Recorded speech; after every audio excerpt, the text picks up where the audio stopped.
Halo Sumatera Utara hari ini sore kembali menjumpai Anda untuk edisi Kamis 12 Oktober 2023. Kali ini bersama kami, saya Lukman Hakim Sitorus. Dan saya Gina Febriona. Sejumlah informasi teraktual seputar Sumatera Utara telah disiapkan oleh tim redaksi kami. Berikut berita selengkapnya.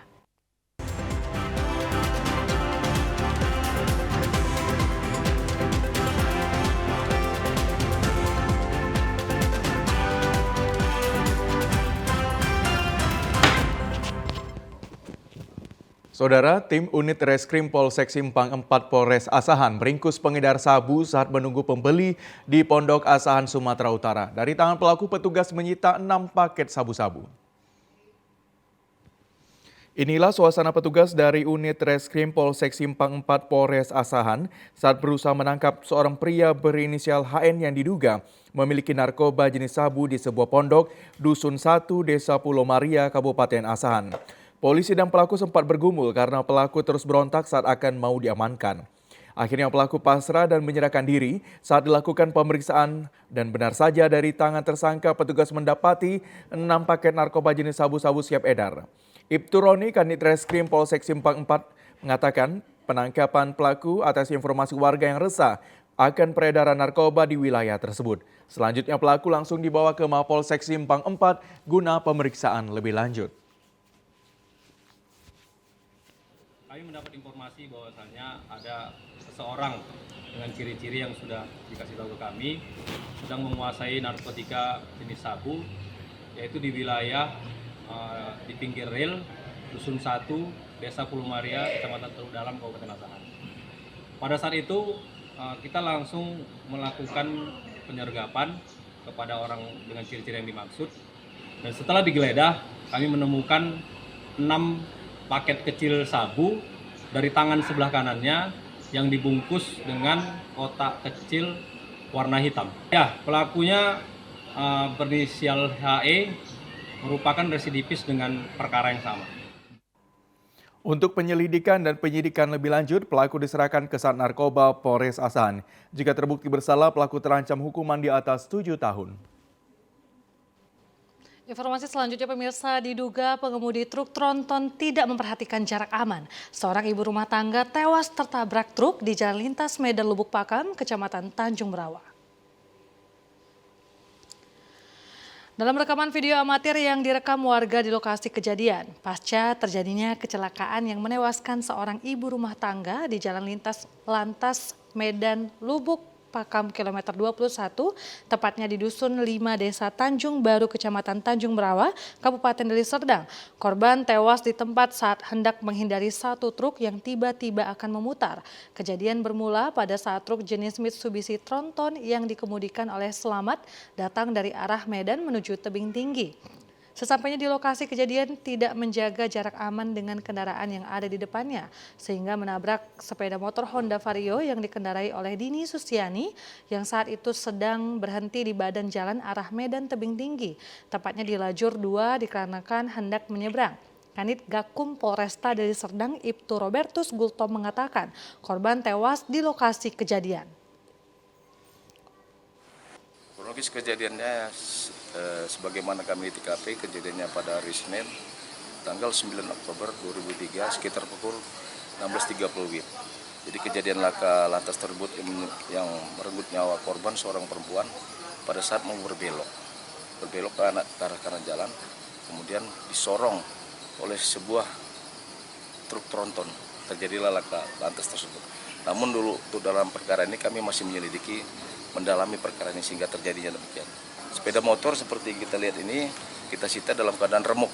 Ya, jadi dari olah TKP kami diduga ini mobil atau tronton tersebut menghantam sepeda motor ini dari arah belakang. Korban langsung dievakuasi ke Rumah Sakit Umum Amri Tabunan, Lubuk Pakam. Sementara pengemudi truk telah diamankan di Satlantas Polresta Deli Serdang untuk pemeriksaan lebih lanjut. Balai Besar Pengawas Obat dan Makanan BB POM Medan melakukan penggerebekan di 2 lokasi penyimpanan dan penjualan kosmetik ilegal di Kota Medan. Dari penggerebekan tersebut, petugas BB POM Medan menyita puluhan kemasan kosmetik berbagai jenis senilai ratusan juta rupiah. Petugas Balai Besar Pengawas Obat dan Makanan Medan bersama dengan penyidik Pegawai Negeri Sipil PPNS Direktorat Kriminal Khusus Polda Sumatera Utara melakukan operasi penindakan terhadap 2 lokasi penyimpanan kosmetik serta obat-obatan yang tidak memiliki izin atau ilegal. Di lokasi pertama, petugas menggeledah 1 gudang yang menjadi tempat penyimpanan kosmetik dan obat ilegal di kawasan Medan Johor. Dari lokasi pertama, petugas menemukan 20 jenis kosmetik dan obat tradisional dengan status tanpa izin edar senilai 25 juta rupiah. Di lokasi kedua yakni di kawasan Medan Baru, petugas kembali menemukan gudang penyimpanan 9 jenis kosmetik berbagai merek yang juga berstatus tanpa izin edar senilai 800 juta rupiah. Kepala BBB POM Medan, Martin Suhendri mengatakan, para pelaku melakukan pemasaran kosmetik dan obat-obatan ini secara online. Saat ini kedua pelaku diserahkan ke kepolisian untuk pemeriksaan lebih lanjut. Sebenarnya ini kan label dengan bahasa. Kita sudah menemukan di 2 TKP. Yang pertama adalah pada hari Selasa, petugas Balai Besar POM di Medan yang didampingi oleh petugas Korwas, Pak Samosir beserta jajaran, kami menemukan kosmetik dan obat tradisional tanpa izin edar dengan barang bukti bernilai ekonomi 25 juta. Itu hari yang pertama. Alhamdulillah seperti yang teman-teman pers lihat, hari ini kita berhasil menemukan lagi barang bukti berupa kosmetik tanpa izin edar seperti yang dilihat seperti sekarang ini dengan nilai jual adalah sekitar 800 juta. Para pelaku yang merupakan pemilik toko barang tanpa izin edar ini dijerat dengan Undang-Undang Nomor 36 Tahun 2009 tentang Kesehatan Pasal 197 dengan ancaman hukuman paling lama 15 tahun penjara. Sementara untuk kosmetik dan obat-obatan tersebut akan melewati proses uji laboratorium guna mengetahui ada atau tidaknya kandungan zat berbahaya. Ya pemirsa, Perum Bulog Kanwil Sumatera Utara menegaskan beras dengan merek stabilisasi pasokan harga pangan atau SPHP tidak berbahan plastik atau sintetis. Penegasan ini dilakukan pasca viralnya video yang menyebut beras bantuan pemerintah atau SPHP mengandung plastik. Bulog menyebutkan video viral yang beredar merupakan hoax. Kepala Bulog Sumut Arif Mandu menanggapi video viral berdurasi 2 menit yang memperlihatkan seorang ibu mencurigai beras yang dibelinya di gerakan pasar murah Pemkot Binjai mengandung plastik. Arif menegaskan kalau video tersebut merupakan hoax. Menurutnya beras Bulog tidak ada mengandung plastik karena sebelumnya sudah disurvei oleh Balai Karantina dan sudah diuji di laboratorium. Arif mengatakan pihak kepolisian juga telah melakukan pengecekan secara langsung dan tidak menemukan adanya beras plastik atau sintetis. Isu beras plastik ini ternyata tidak hanya terjadi di Sumatera Utara saja, melainkan juga terjadi di wilayah Banjarmasin, Sumatera Barat, dan Kalimantan. Belum diketahui motif pembuatan video tersebut, namun polisi sudah memeriksa sejumlah orang untuk dimintai keterangan. Jadi saya kira itu berita-berita hoax ya. Beberapa daerah yang membuat video itu sudah dipanggil oleh pihak berwajib mengklarifikasi dan beberapa yang sudah menyampaikan permohonan maaf. Jadi ada yang bilang ya cuma karena dapat berita itu terus dia buat lagi untuk dia sebar di internal keluarga semacam warning gitu kan. Terus ada juga ya entahlah motivasinya apa gitu ini masih sementara diselidiki kan. Kepala Bulog Sumut Arif Mandu mengimbau masyarakat Sumatera Utara tidak perlu khawatir karena beras yang masuk di gudang Bulog sudah disurvei oleh Balai Karantina dan Sukovindo. Sementara itu, saudara, naiknya harga beras yang terjadi sejak 1 bulan terakhir menyebabkan penjualan para pedagang beras yang ada di pusat Pasar Horas dan Pasar Dwi Kora Kota Pematang Siantar mengalami penurunan drastis. Turunnya omset penjualan beras ini terjadi akibat masyarakat yang membeli beras mengurangi jumlah pembelian. Akibat naiknya harga beras menyebabkan jumlah penjualan beras para pedagang menurun. Naiknya harga beras yang sudah terjadi selama 1 bulan terakhir bervariasi sesuai dengan merek dan jenisnya. Seperti beras dengan jenis premium saat ini dijual dengan harga Rp13.000 per kilogram dari sebelumnya Rp11.000 hingga Rp10.000 per kilogram. Salah seorang pedagang beras yang ada di pusat Pasar Horas Kota Pematang Siantar mengatakan, sejak naiknya harga beras, omset penjualan beras mengalami penurunan hingga 60% dari penjualan sebelumnya. Harga beras naik, para pedagang beras mempersiapkan stok beras pada masing-masing kios milik pedagang beras.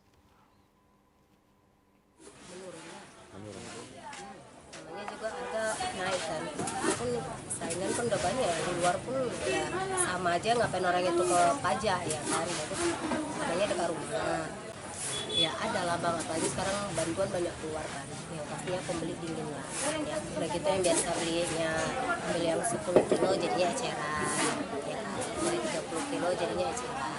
Itulah dia. Para pedagang beras berharap pemerintah dapat menstabilkan harga beras agar penjualan beras dapat kembali normal. Warga Dusun 1 Desa Lengau Seprang, Kecamatan Tanjung Merawa, Kabupaten Deli Serdang, Suroso mengharapkan janji pemerintah untuk membedah rumahnya yang tidak layak huni. Namun hingga saat ini belum juga terrealisasi. Rumah tidak layak huni milik Suroso ini sudah berulang kali dilakukan survei oleh pemerintah kabupaten, kecamatan maupun desa dan layak untuk dibedah. Namun sudah 2 tahun berjalan belum juga ada tanda-tanda rumah tersebut akan dibedah. Tokoh masyarakat Leman mengatakan bedah rumah milik Suroso ini sudah pernah dilakukan dengan partisipasi masyarakat sekitar 2 tahun yang lalu. Namun karena hanya disisip mengganti atap dan dindingnya, saat ini sudah rusak kembali. Suroso sudah sejak 10 tahun yang lalu matanya tidak dapat melihat. Diharapkan pihak pemerintah agar segera melakukan bedah rumah tersebut. Pertama bahwa rumah Pak Suroso sudah sangat memprihatinkan. Ini sudah pernah kami bedah selaku pemerintah desa yang lalu, kurang lebih 2 tahun yang lalu ya. Sekarang kondisi seperti inilah.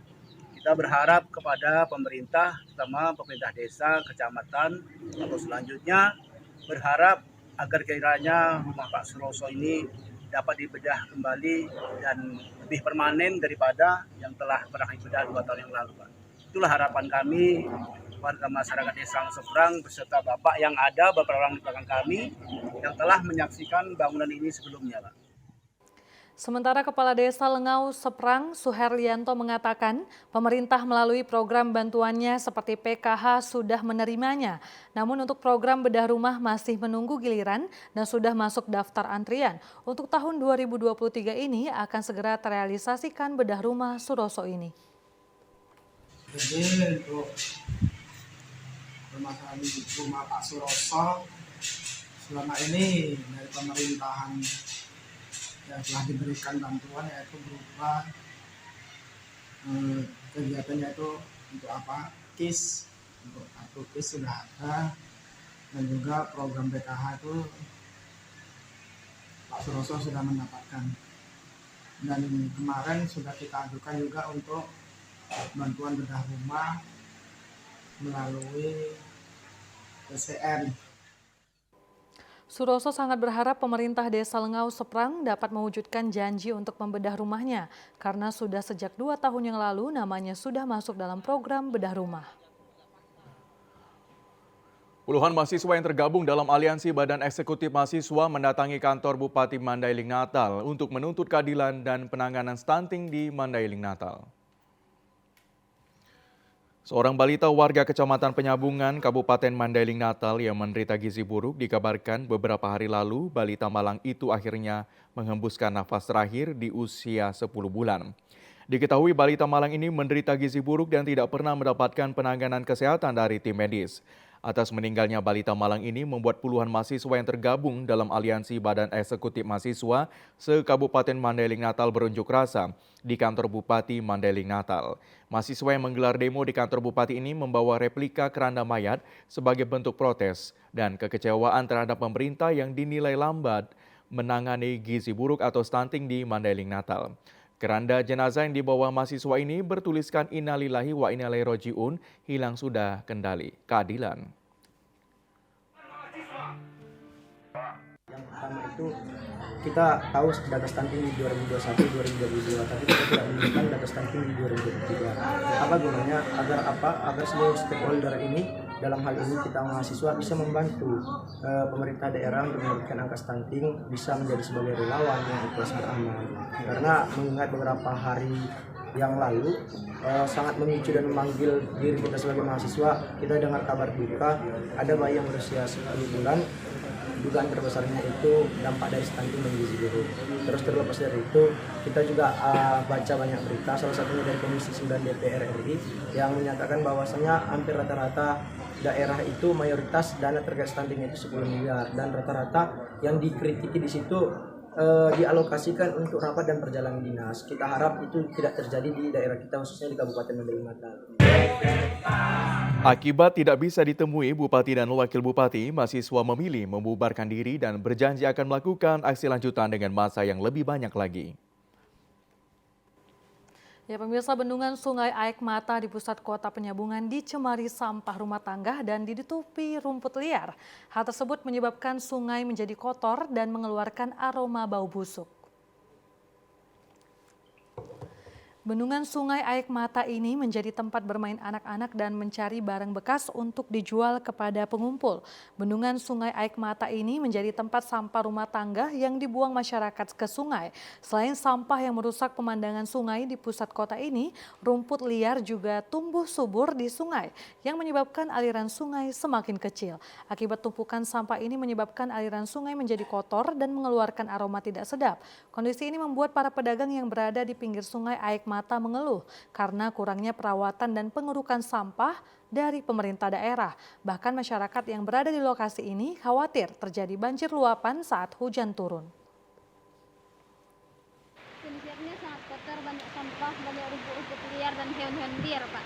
Ini sudah lama tidak dibersihkan, Pak. Sudah lebih dari 3 bulan, Pak. Kita berharap kepada pemerintah daerah untuk segera membersihkan sampah-sampah dan rumput-rumput liar ini, Pak, agar kelihatan bersih, Pak. Pak, naik, Pak, banyak, Pak, sampah-sampah yang datang ke pemukiman, Pak.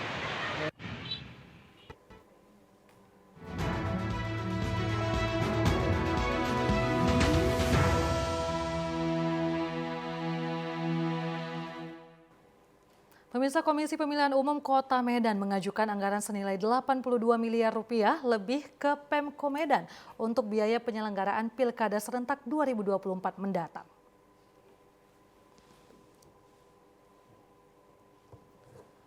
Pengajuan anggaran penyelenggaraan pemilihan Kepala Daerah Kota Medan tahun 2024 oleh KPU Medan mengalami kenaikan sebesar 60 miliar rupiah dari pelaksanaan Pilkada 2020 yang lalu. Komisioner KPU Medan Muhammad Rinaldi Khair mengatakan anggaran yang diajukan untuk Pilkada serentak sudah dilakukan pembahasan bersama Pemko Medan dan DPRD Medan beberapa waktu lalu. Kelanjutannya KPU Medan akan melakukan penandatanganan naskah perjanjian hibah daerah atau NHPD bersama Pemko Medan pada bulan Oktober atau November 2023. Pengajuan anggaran Pilkada Kota Medan 2024 mendatang akan digunakan KPU Medan untuk tahapan penyelenggaraan diantaranya kegiatan sosialisasi, honor penyelenggara ad hoc, biaya tes kesehatan pasangan calon, verifikasi paslon, rapat koordinasi, logistik pemilu, dan biaya-biaya kebutuhan lainnya. Saat ini KPU Kota Medan fokus menyiapkan kegiatan rangkaian pemilu 2024, diantaranya tahapan pemilihan caleg, pilpres, dan pilkada, termasuk daftar pemilih tetap sebanyak 1.853.458 orang. Jumlah daftar pemilih tetap meliputi 947.000 perempuan dan 905.535 laki-laki yang nantinya akan menggunakan hak suaranya di pemilu 2024.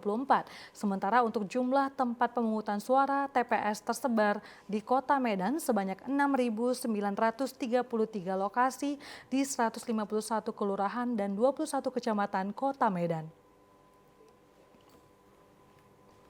Pihak penyelenggara pemilihan umum terus memaksimalkan koordinasi ke Dinas Kependudukan dan Pencatatan Sipil Kota Gunung Sitoli agar memaksimalkan perekaman KTP elektronik pemilih pemula.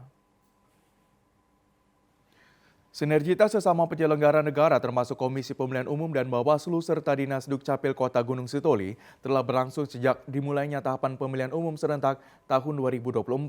Dari data sebelumnya mencapai 3.000 lebih pemilih potensial non-KTP elektronik di wilayah Kota Gunung Sitoli dipastikan telah termuat di dalam daftar pemilih tetap.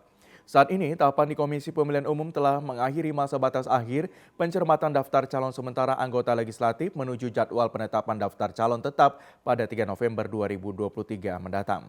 Warga termasuk para pemilih pemula telah diminta mempersiapkan kelengkapan administrasi kependudukan terutama KTP elektronik sebagai syarat hak pilihnya pada pemilu 2024. Dari database kependudukan, seluruh pemilih potensial non-KTP elektronik telah menjadi bagian penduduk wajib KTP elektronik nasional. Pelayanan administrasi kependudukan terhadap pemilih pemula ini mendapat perhatian khusus untuk memastikan mereka telah melakukan perekaman data termasuk iris mata dan tanda tangan sebelum hari pemungutan suara 14 Februari 2024 mendatang. Selain kantor Dinas Dukcapil, gedung sekolah di pelosok yang jauh dari kawasan kota menjadi sentral penyelenggaraan pelayanan khusus pemilih pemula. Senantiasa memberikan pelayanan yang terbaik bagi Bapak Ibu jika datang ke kantor Dinas Dukcapil, tentunya dengan membawa syarat-syarat untuk itu. Saat Anda mau merekamkan diri untuk mendapatkan KTPL, silakan dibawa fotokopi kartu keluarga. Kemudian apabila ini masih sekolah, bawalah fotokopi ijazah dan fotokopi akte kelahiran di samping kartu keluarga. Dinas Dukcapil setempat juga telah menyampaikan informasi jadwal pelayanan urusan Adminduk termasuk perekaman KTP elektronik berlaku secara umum tanpa dipungut biaya. Satuan pendidikan dan penatua di lingkungan komunitas agama diperlukan perannya membawa perubahan pencapaian target penyelesaian perekaman KTP khusus pemilih pemula tersebut. Penggunaan isu politik identitas kerap digunakan dalam rangka mencari dukungan suara. Banyak hoaks dan ujaran kebencian berbau sara yang ditujukan kepada salah satu pasangan calon dengan harapan lawan politik kehilangan dukungan dari masyarakat. Komisioner Bawaslu Sumut Payung Harahap pada seminar dan diskusi yang diselenggarakan Gerakan Mahasiswa Satu Bangsa Gemasaba Sumatera Utara kemarin di Medan mengatakan politik identitas bisa memicu terjadinya konflik karena politik identitas terkesan melebihkan kelompok dan golongan atau sektorian sendiri dibanding orang lain. Untuk itu Payung Harahap mengajak milenial tidak hanya berperan sebagai pemilih tetapi juga sebagai agen perubahan yang menyebarkan informasi tentang pentingnya pemilu dan prosedur yang benar dalam menggunakan hak suara mereka. Diharapkan agar pemuda tidak termakan isu hoaks dengan melakukan cek dan recheck terhadap informasi yang beredar di media sosial. Bawaslu terus menggandeng generasi milenial untuk ikut serta dalam pengawasan partisipatif pada setiap tahapan pemilu yang akan berlangsung pada 2024 mendatang. Payung Harahap juga mengatakan salah satu permasalahan yang cukup besar bagi Bawaslu adalah isu hoaks di mana sebagai penyelenggara pemilu tidak dipercaya lagi terhadap apa yang sudah menjadi hasil kerja mereka. Masyarakat lebih percaya terhadap pendapat para pengamat politik dan hitungan cepat.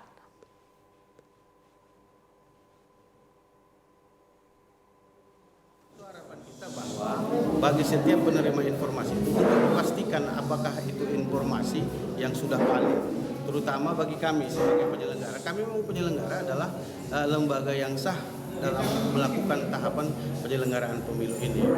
Harapan kita bagi pemuda atau generasi milenial yang dari data daftar pemilih tetap merupakan jumlah yang paling banyak dari unsur data pemilih tetap itu adalah yang pertama ikut secara aktif dalam melakukan dan mengikuti tahapan penyelenggaraan pemilu. Yang kedua bagi kami penyelenggara khususnya di bidang pengawasan untuk ikut serta melakukan pengawasan partisipatif.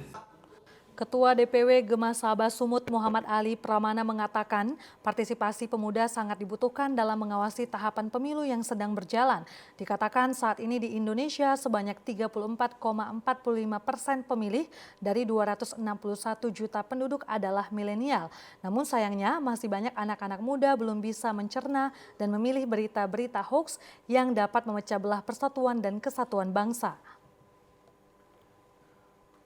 Sebagai agent of change, sebagai bahan dari perubahan harus bisa untuk memilih dan memilih. Harus bertabayun dulu ketika ada dapat satu berita. Karena ketika berita hoax ini nanti tersebar, nah yang dirugikan adalah orang-orang oknum-oknum tersebut. Apalagi ini kita masukin di masa Pilpres 2024. Sudah cukuplah di 2019 lalu kita ada namanya kampret dan cebong. 2024 ini kita mau benar-benar pemilu itu damai, pemilu itu kondusif dengan apa yang menghasilkan pemimpin-pemimpin terbaik nantinya. Pembicara lainnya, Dr. Iwan Nasution mengatakan politik identitas tidak selamanya tidak baik. Ada hal positif dan negatif yang bisa ditimbulkan. Oleh karena itu perlu mengedukasi para mahasiswa untuk bisa memahami bagaimana kondisi politik saat ini agar tidak terjebak dalam politik identitas. Seminar yang diikuti para mahasiswa ini mengambil tema menjaga Kamtibmas, menolak hoaks dan menolak politik identitas untuk mensukseskan pemilu 2024.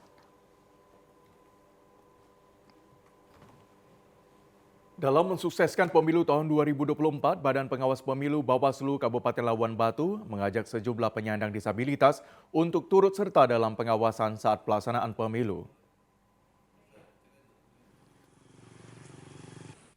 Memiliki hak dan kewajiban yang sama dalam hal memilih sesosok pemimpin yang saat pemilu dilaksanakan.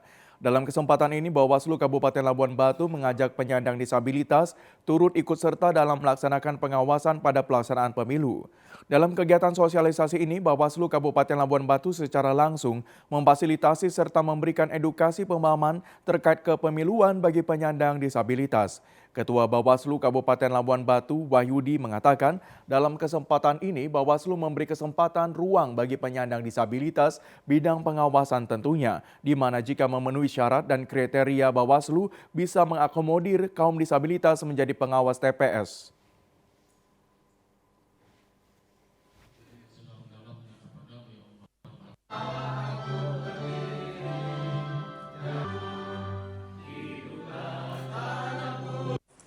Ya, Bawaslu Kabupaten Labuan Batu hari ini melaksanakan kegiatan sosialisasi kepada kaum disabilitas di Kabupaten Labuan Batu. Jadi kita mengundang kurang lebih ada sekitar 50-an orang kaum disabilitas Labuan Batu untuk menjadi bagian dari suksesnya pemilu tahun 2024. Jadi bagi kaum disabilitas ini kita sampaikan bahwa Bawaslu juga memberikan ruang bagi kaum disabilitas untuk menjadi bagian dari penyelenggara pemilu di bidang pengawasan tentunya. Dengan kegiatan ini, Wahyudi berharap bisa menyampaikan informasi kepada seluruh elemen masyarakat, baik kaum disabilitas, pemilih pemula, kelompok-kelompok komunitas, bersama-sama menjadikan bagian dalam mensukseskan pemilu 2024 mendatang. Karena salah seorang anggota panitia pengawas kecamatan dari Kecamatan Kualuh Ledong mengundurkan diri, Badan Pengawas Pemilu Kabupaten Labuhan Batu Utara melantik pergantian antar waktu anggota baru. Pelantikan dan pengambilan sumpah anggota Panwascam oleh Ketua Bawaslu Kabupaten digelar di kantor Sekretariatan Bawaslu di Jalan Persaudaraan 2 nomor 9 Kelurahan Aik Kanopan Kabupaten Labuhan Batu Utara. Disaksikan dan dihadiri oleh komisioner dan fungsional Panwascam dari 3 kecamatan. Pelaksanaan PAU ini dikarenakan tuntutan kerja setiap anggota Panwascam sepenuh waktu menjalankan tupoksi dalam pengawasan. Tidak ingin menghambat proses tahapan pemilu. Salah seorang anggota Panwascam Kualuh Ledong yang lulus seleksi menjadi pegawai pemerintah perjanjian kerja mengundurkan diri atas kemauan sendiri setelah melakukan konfirmasi dengan anggota PAU lainnya. Akhirnya Bawaslu Labura menetapkan dan melantik Wardah Siregar menggantikan Salahuddin Siregar menjadi anggota Panwascam yang baru. Ketua Bawaslu Labura Maruli Sitorus mengatakan, meskipun dalam aturan tidak ada larangan terkait pegawai menjadi anggota Panwaslu, namun karena tuntutan kerja dan untuk kelancaran proses pemilu dengan kesadaran sendiri, Salahuddin mengundurkan diri dari anggota Panwascam. Nah, ini salah satunya kan supaya tidak mengganggu kinerja di Panwaslu Kecamatan Kualuh Ledong. Begitu Saudara Salahuddin mengundurkan diri menerima diumumkannya dia sudah menjadi anggota P3K, kita langsung memproses untuk pergantian antar waktunya. Tapi sebelumnya kita adakan dulu klarifikasi terkait dengan kebenaran pengunduran diri pada Salahuddin itu. Dan Salahuddin itu sudah menyampaikan pengunduran diri dan sudah kita nonaktifkan sebagai anggota Panwaslu di Kecamatan Kualuh Ledong. Meskipun proses pelantikan dan pengambilan sumpah PAW Panwascam sangat sederhana, namun berjalan lancar. SMA Negeri 13 Medan menjadi sekolah yang pertama di Provinsi Sumatera Utara melaksanakan deklarasi anti narkoba dan judi yang ditandai dengan pembacaan ikrar dan penandatanganan naskah deklarasi anti narkoba dan judi bersama pihak BNN Provinsi Sumatera Utara di Medan. Sebanyak 1.200 lebih siswa bersama guru dan tenaga kependidikan kemarin di SMA Negeri 13 Medan mengikuti deklarasi anti narkoba dan judi yang dilaksanakan di halaman sekolah dalam suatu upacara. Upacara diisi dengan menyanyikan lagu Indonesia Raya dan lagu Mars SMA Negeri 13 Medan serta menyanyikan Mars Badan Narkotika Nasional BNN. Selain itu ditampilkan pidato yang disampaikan salah seorang siswa M. Rifki Hanafi Tarigan dan puisi oleh Daniel Parulian. Sementara pembacaan ikrar oleh Kepala SMA Negeri 13 Medan, Fauzia Hasibuan. Acara deklarasi anti narkoba dan judi dihadiri pihak komite SMA Negeri 13 ini, juga dihadiri Kepala Badan Narkotika Nasional BNN Provinsi Sumatera Utara, Brigjen Pol Dr. Randus Toga Habinsaran Panjaitan yang diwakili Katim Ketahanan Keluarga Penyuluh Narkoba Ahli Muda Herianto. Katim Ketahanan Keluarga Penyuluh Narkoba Ahli Muda BNN Provinsi Sumatera Utara Herianto mengatakan dengan dilakukannya deklarasi anti narkoba dan judi di SMA Negeri 13 Medan diharapkan mampu menciptakan generasi muda yang andal dan memiliki mental yang baik sebagai generasi emas pada masa mendatang. Salam dari Bapak Kepala BNN Provinsi Sumatera Utara, Bapak Toga Habinsaran Panjaitan kepada Sekolah SMA Negeri 13 Medan. Semoga kita semua selalu diberikan keberkahan dan kesuksesan di kemudian hari kelak. Dengan penandatanganan deklarasi anti narkoba dan judi di SMA 13 Medan, kami berharap ini sebagai langkah awal, deklarasi awal sehingga seluruh warga, pegawai, guru, dan pelajar di SMA Negeri 13 Medan seluruhnya sama-sama anti narkoba, menolak narkoba dan judi sehingga kita semua tetap sehat, tetap meraih masa depan yang gemilang menuju Indonesia Emas 2045. Sementara itu, Kepala SMA Negeri 13 Medan, Fauzia Hasibuan mengatakan, SMA Negeri 13 Medan menjadi sekolah yang pertama melakukan deklarasi anti narkoba dan judi di Provinsi Sumatera Utara. Fauzia Hasibuan mengharapkan dengan adanya komitmen keluarga besar SMA Negeri 13 Medan memerangi narkoba dan judi, maka diharapkan kian mampu menciptakan generasi yang tangguh, baik dari segi jasmani maupun dari segi rohani, seperti yang diharapkan oleh pemerintah dalam membina generasi penerus bangsa. Saya Kepala SMA Negeri 13 Medan berharap dan sangat mengharapkan kepada seluruh warga SMA Negeri 13 Medan terkait sudah kami nyatakan deklarasi anti narkoba maupun judi, peserta didik maupun semua warga SMA Negeri 13 Medan tidak ada yang terlibat narkoba maupun judi. Dengan harapan kelak mereka peserta didik kami tumbuh menjadi generasi muda yang berkarakter, berakhlak mulia, cerdas, inovatif, dan mampu bersaing di dunia luar dalam rangka mencapai masa depannya. Kami mengucapkan banyak terima kasih kepada BNN Provinsi Sumatera Utara yang telah menyahuti daripada kegiatan sekolah ini dalam rangka menyatakan deklarasi anti narkoba dan judi. Kiranya BNN Provinsi Sumatera Utara dapat bersinergis bekerja sama dengan seluruh satuan pendidikan dalam rangka memberantas narkoba.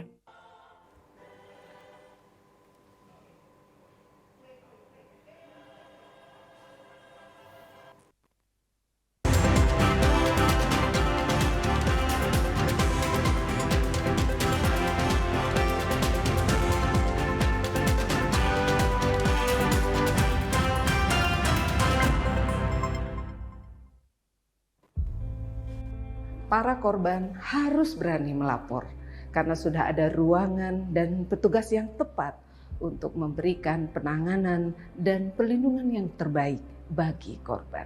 Saya dilecehkan Ibu, mohon diceritakan, kami akan proses.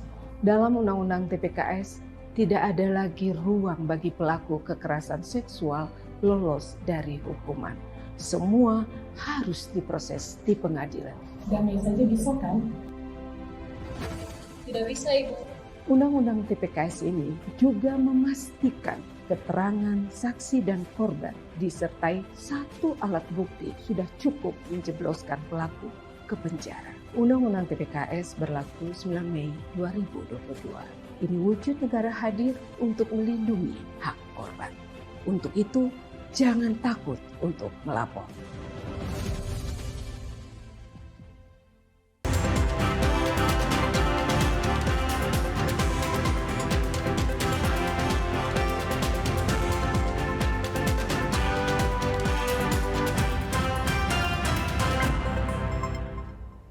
Terima kasih Anda masih bersama kami pemirsa. Berikut informasi perakiraan cuaca di sejumlah daerah di Sumatera Utara dari Badan Meteorologi, Klimatologi, dan Geofisika Wilayah 1 Medan berlaku pada hari Jumat 13 Oktober 2023. Halo Sobat BMKG, Assalamualaikum warahmatullahi wabarakatuh. Senang kembali saya Budi Prasetyo hadir kembali untuk menyampaikan informasi perakiraan cuaca dan titik hotspot Provinsi Sumatera Utara Jumat 13 Oktober 2023. Pagi hari wilayah Sumatera Utara berpotensi hujan dengan intensitas ringan di wilayah Langkat, Binjai, Asahan, Batubara, Toba, Simalungun, Labuhan Batu Selatan, Labuhan Batu Utara, dan sekitarnya. Siang, sore hari berpotensi hujan dengan intensitas ringan hingga lebat di sebagian besar wilayah Sumatera Utara. Potensi hujan lebat terjadi di wilayah Medan, Langkat, Karo, Dairi, Pakpak Barat, Simalungun, Batubara, Serdang Bedagai, Tebing Tinggi, Tapanuli Tengah, Sibolga, Tapanuli Utara, Humbang Hasudutan, Tapanuli Selatan, Mandailing Natal, dan sekitarnya. Malam hari berpotensi hujan dengan intensitas ringan hingga lebat di sebagian besar wilayah Sumatera Utara.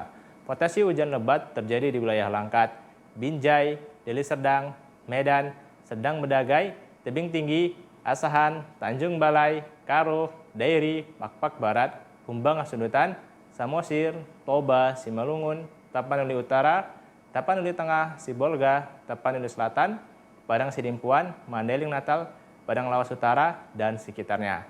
Dini hari berpotensi hujan dengan intensitas ringan di wilayah Mandailing Natal, Labuan Batu Utara, Labuan Batu Selatan, Kepulauan Nias, dan sekitarnya. Suhu udara berkisar antara 17 hingga 33 derajat Celcius. Kelembaban utara berkisar antara 60 hingga 97%. Angin bertiup dari arah tenggara hingga barat daya dengan kecepatan 10 hingga 30 km per jam. Titik panas atau hotspot di Sumatera Utara, pantauan tanggal 11 Oktober 2023 tidak ada. Kami menghimbau kepada masyarakat untuk waspada potensi hujan dengan intensitas lebat di wilayah pantai timur, lereng timur, pegunungan, dan lereng barat Sumatera Utara yang dapat berpotensi mengakibatkan bencana hidrometeorologi seperti banjir dan longsor. Demikian informasi yang dapat kami sampaikan, semoga bermanfaat untuk kita semua. Assalamualaikum warahmatullahi wabarakatuh. Dinas Perindustrian, Perdagangan, Energi, dan Sumber Daya Mineral Pemerintah Provinsi Sumatera Utara bekerja sama pemerintah Kabupaten Toba mengadakan pasar murah di Pasar Sirongit, Kecamatan Laguboti, Kabupaten Toba pagi tadi. Animo masyarakat mendatangi pasar murah di Kecamatan Laguboti, Kabupaten Toba pada hari ini untuk berbelanja kebutuhan pokok. Salah seorang warga Hotnida Sibarani mengatakan, adapun beberapa komoditi kebutuhan pokok yang ada di pasar murah tersebut antara lain beras 5 kg harga Rp55.000, minyak goreng 1 liter Rp14.000, gula 1 kg Rp13.000, telur 1 papan Rp44.000, serta bahan kebutuhan pokok lainnya dijual dengan harga murah. Hotnida mengatakan sesuai dengan antrean warga yang datang, pasar murah tersebut hanya diizinkan membeli hanya 2 item saja dari komoditi kebutuhan pokok yang ada. Hotnida menambahkan hal ini sangat membantu warga karena harga setiap kebutuhan pokok yang ada di pasar murah tersebut di bawah harga pasar. Ia berharap pemerintah Kabupaten Toba dapat mengadakan pasar murah tersebut dengan harga yang lebih murah lagi.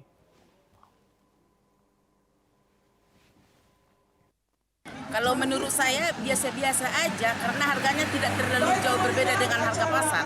Lebih murah sedikit lah, tapi yang nggak terlalu lebih murah. Gula beda 2.000, beda-beda sedikit aja. Kalau menurut saya ya, kalau membuat pasar murah seperti ini masih terlalu mahal harganya. Kalau bisa harus betul-betul memang murah. Ini kan yang nggak betul-betul murah, hanya murah dikit aja. Sementara kita udah nunggu hampir 1 hari.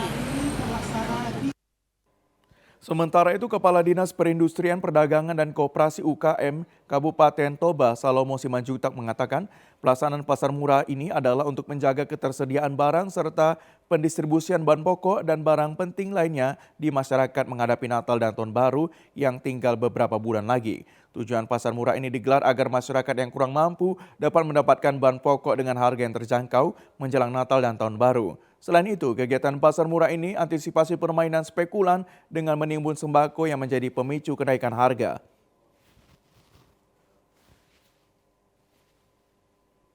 Contohnya kan kalau minyak, kita perkenalkan kan dia hanya satu per orang. Nah, jadi dia cukup untuk 500 kakak pun tidak salah dipersiapkan 5 ton. Program ini adalah yang kita mohonkan kepada Dinas Perindustrian dan Perdagangan Provinsi. Mudah-mudahan ke depan kita masih bisa melakukan permohonan, terutama dalam rangka Natal dan Tahun Baru. Kita juga akan mencoba untuk melakukan permohonan kepada provinsi untuk melaksanakan pasar murah kembali. Pemirsa, anggota Dewan Perwakilan Daerah Republik Indonesia DPD RI asal daerah pemilihan Sumatera Utara, Kiai Haji Muhammad Nuh, angkat suara terkait wacana destinasi wisata Danau Toba yang terancam kehilangan statusnya sebagai Global Geopark. Danau Toba menerima peringatan berupa kartu kuning dan terancam kehilangan statusnya sebagai UNESCO Global Geopark. Hal ini disebabkan oleh kurangnya tindakan yang diambil oleh pengelola Toba Caldera UNESCO Global Geopark Provinsi Sumatera Utara. Jika dalam 2 tahun tidak ada tindakan konkret yang diambil, maka UNESCO dapat memberikan peringatan lebih serius dengan kartu merah yang akan mengakibatkan pencabutan status Global Geopark Danau Toba. Isu ini menjadi fokus pembicaraan dalam HGD di kantor sekretariat DPD RI Sumut, Jalan Gajah Mada, Medan, dengan menghadirkan narasumber Maike Ritonga dari Pemprov Su, Ahmad Hadian DPRD Sumut, On Rizal dari USU, dan Panut Hadi Siswoyo perwakilan LSM, dihadiri oleh tokoh masyarakat dan organisasi pemuda. Muhammad Nuh, anggota DPD RI asal Sumatera Utara, turut hadir dalam acara tersebut dan menyatakan bahwa Danau Toba adalah karunia ilahi bagi Sumatera Utara. Danau Toba sebuah anugerah patut dipertahankan. Pihaknya mengajak semua pihak, baik pemerintah Republik Indonesia, pemerintah Provinsi Sumatera Utara, serta 8 daerah kabupaten di sekitar Danau Toba untuk bersatu dan bekerja sama demi kemajuan destinasi wisata yang menjadi kebanggaan masyarakat Sumatera Utara.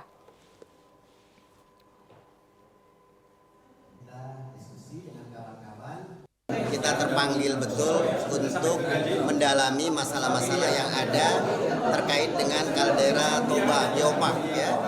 Dan ini lampu kuning dari UNESCO bahwa pengelolaan Danau Toba memang perlu kita perbaiki. Tadi dengan melibatkan dari Pemprov Su, dari DPRD Sumatera Utara, akademisi dan aktivis lingkungan, kita mendapatkan masukan yang sangat berharga dan kita mendorong semua pihak mudah-mudahan bisa mengambil peran bersama-sama untuk menyelamatkan daerah yang kita banggakan ini. Jadi tujuannya supaya membangun kebersamaan kita. Danau Toba merupakan salah satu dari 5 destinasi super prioritas Indonesia yang ditetapkan pemerintah pada tahun 2021. Pemerintah Republik Indonesia, pemerintah Provinsi Sumatera Utara, dan 8 daerah kabupaten di sekitar Danau Toba, Toba, Simalungun, Samosir, Humbang Hasundutan, Tapanuli Utara, Karo, Pakpak Barat, dan Dairi harus berupaya bersama dan bersinergi untuk kemajuan daerah wisata kebanggaan masyarakat Sumatera Utara. Muhammad Nuh juga turut memberikan saran agar masyarakat sekitar Danau Toba dilatih dalam pengembangan ekonomi kreatif. Hal ini menjadi salah satu langkah yang bisa dilakukan sebagai upaya mempercepat pemulihan ekonomi daerah. Dengan melibatkan para pihak, dengan peserta juga dari berbagai ormas dan kelompok masyarakat, kita berharap ini juga menjadi sarana edukasi bagi masyarakat kita bahwa Danau Toba ini sesuatu yang berharga, yang kita sebut sebagai karunia ilahi di Sumatera Utara yang harus kita kelola bersama. Jadi bersinergi antara pemerintah provinsi, pemerintah kabupaten, terutama yang di sekitar 8 kabupaten di sekitar Danau Toba, ya DPRD dan masyarakat secara umum, termasuk perguruan tinggi, untuk menyelamatkan potensi yang amat besar berupa Danau Toba ini. Ya, kita berharap kepada semua pihak, masyarakat secara umum, pemerintah daerah, wakil-wakil rakyat, kemudian juga partai-partai politik, jadikanlah ini bukan hanya isu untuk mencari suara di pemilu, tetapi kita betul-betul bekerja untuk daerah kita Sumatera Utara ini, dan dengan demikian mudah-mudahan Danau Toba dan kita di Sumatera Utara akan lebih baik lagi. PSSBI Deli Serdang maju sebagai juara pertama di kejuaraan daerah sepak bola usia 16 yang diselenggarakan FOSBI Sumatera Utara untuk merebut Piala Bupati Labuan Batu Selatan. Kecurda sepak bola U16 diselenggarakan oleh Forum Sekolah Sepak Bola Indonesia digelar selama 4 hari, diikuti sebanyak 25 tim dari 20 kabupaten kota se-Sumatera Utara, di mana Labusel terpilih menjadi tuan rumah di pertandingan final antara dua tim berlaga, yaitu FOSBI Deli Serdang versus FOSBI Binjai di lapangan sepak bola Desa Pekan Tolan, Kecamatan Kampung Rakyat, Kabupaten Labuan Batu Selatan. Terlihat pertandingan kedua tim tersebut sama-sama kuat dan berakhir dengan skor 0-0. Namun diadu penalti, melalui tendangan terakhir Kapten tim Deli Serdang berhasil mencetak skor 1-0 sehingga membawa Deli Serdang berhasil memboyong Piala Bupati Labusel serta uang pembinaan sebesar 20 juta rupiah. Ketua KONI Labuan Batu Selatan Edi Min mengatakan pertandingan FOSBI Sumut digelar di Labusel dan berjalan dengan baik. Ia berharap ke depan lebih baik lagi dan kepada seluruh peserta di turnamen hari ini datang dan pulang dalam keadaan baik sekaligus mengucapkan selamat kepada klub Deli Serdang.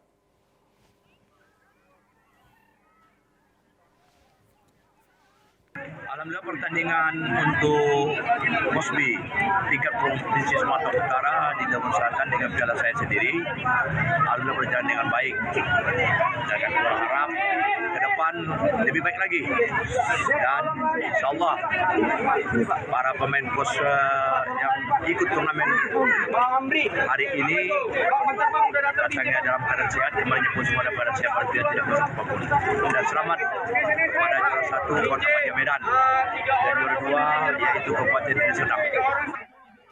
Pelatih klub juara pertama Coach Anto menyampaikan bahwa pertandingan hari ini luar biasa karena tidak berharap trap 60-40 tetapi di pertandingan dapat di trap 50-50 dan ini penuh perjuangan untuk mencapai final dan akhirnya menjadi juara. Pertandingan ada 60-40 tapi ini pertandingan 50-50. Betul perjuangan masing-masing berjuang nanti untuk bisa mencapai final akhirnya. Dengan maju sebagai juara pertama, Deli Serdang akan mewakili Provinsi Sumatera Utara ke Jurnas di Bengkulu.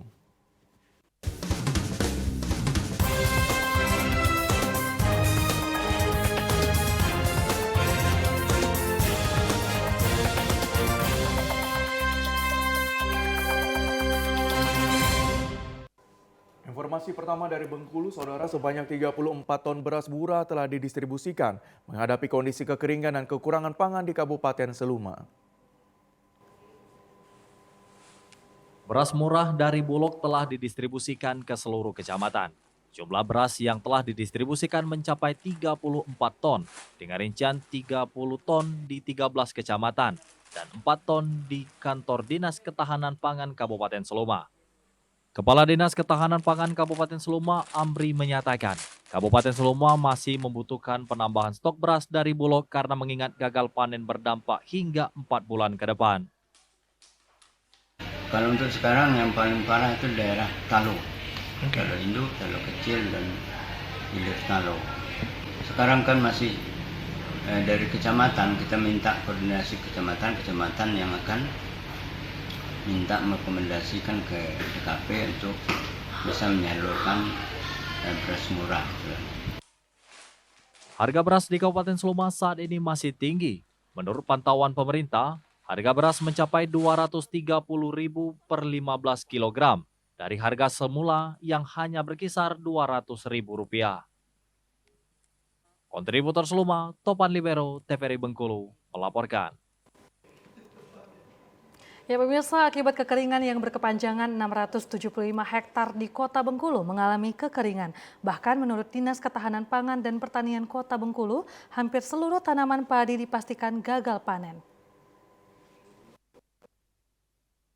Lahan sawah yang ada di Kota Bengkulu saat ini sudah mengalami kekeringan akibat dampak dari kekeringan yang berkepanjangan. Dinas Ketahanan Pangan dan Pertanian Kota Bengkulu menyebutkan, total seluruh lahan sawah di Kota Bengkulu memiliki luas 675 hektar yang tersebar di 7 kecamatan. Akibatnya, hampir semua tanaman padi dipastikan akan gagal panen atau tidak bisa diselamatkan lagi. Meskipun ada beberapa yang bisa dipanen, namun hasilnya sangat jauh berkurang serta kualitasnya tidak maksimal. Sebelumnya, pihak Dispangtan juga telah meminta kepada para petani untuk memanfaatkan pompa air yang telah disediakan dan melakukan penyemprotan air secara swadaya. Namun hal tersebut tidak terlalu efektif karena suplai masih belum tercukupi. Saat ini kita dapat informasi semuanya sudah kekeringan, kemungkinan tidak bisa diselamatkan atau dipanen kembali. Berapa totalnya itu? 675 hektar seluruh kecamatan di Kota Bengkulu. Adapun sebaran lahan sawah yang terdampak kekeringan yakni Kecamatan Muara Bangka Hulu 280 hektar, Singaran Pati 176 hektar, Ratu Agung 16 hektar, Sungai Serut 128 hektar, Kampung Melayu 18 hektar, Selebar 51 hektar, dan Gading Cempaka 6 hektar.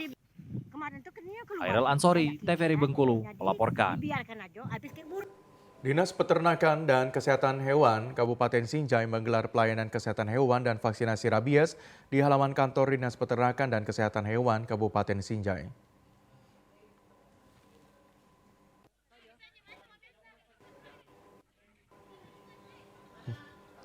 Kepala Dinas Peternakan dan Kesehatan Hewan Burhanuddin menyampaikan vaksinasi rabies ini dalam rangka World Rabies Day 2023 secara gratis dengan mengangkat tema satu aksi membuat sebuah perubahan menuju satu tujuan bebas rabies. Pemeriksaan kesehatan ini ditujukan untuk hewan peliharaan yaitu kucing dan anjing. Pelaksanaan vaksinasi hewan peliharaan ini diketahui bahwa di Kabupaten Sinjai penggemar kucing dan anjing cukup banyak. Hal ini dibuktikan saat dibuka pendaftaran secara online. Menurutnya, target awal hanya 50 ekor hewan. Namun sampai saat ini yang datang sudah mencapai 70 ekor dari kuota 100 ekor hewan peliharaan. Menurutnya penyakit rabies ini adalah zoonosis kematian pada manusia disebabkan rabies gigitan hewan peliharaan. Dan di Kabupaten Sinjai di awal tahun 2023 sudah ada 1 kasus dan mengalami kematian akibat rabies. Jadi tujuannya memang sebenarnya kan kita tahu bahwa penyakit rabies ini kan zoonosis ke manusia. Banyak kasus kematian pada manusia yang disebabkan rabies akibat gigitan anjing dan kucing. Termasuk di Sinjai di tahun 2023 ini di awal tahun itu ada kasus 1 di Sinjai Selatan kematian akibat gigitan rabies. Di mana pada saat itu kasus yang terjadi 4 gigitan. Cuman 3 yang dibawa ke puskesmas, yang 1 ternyata harus meninggal dunia karena.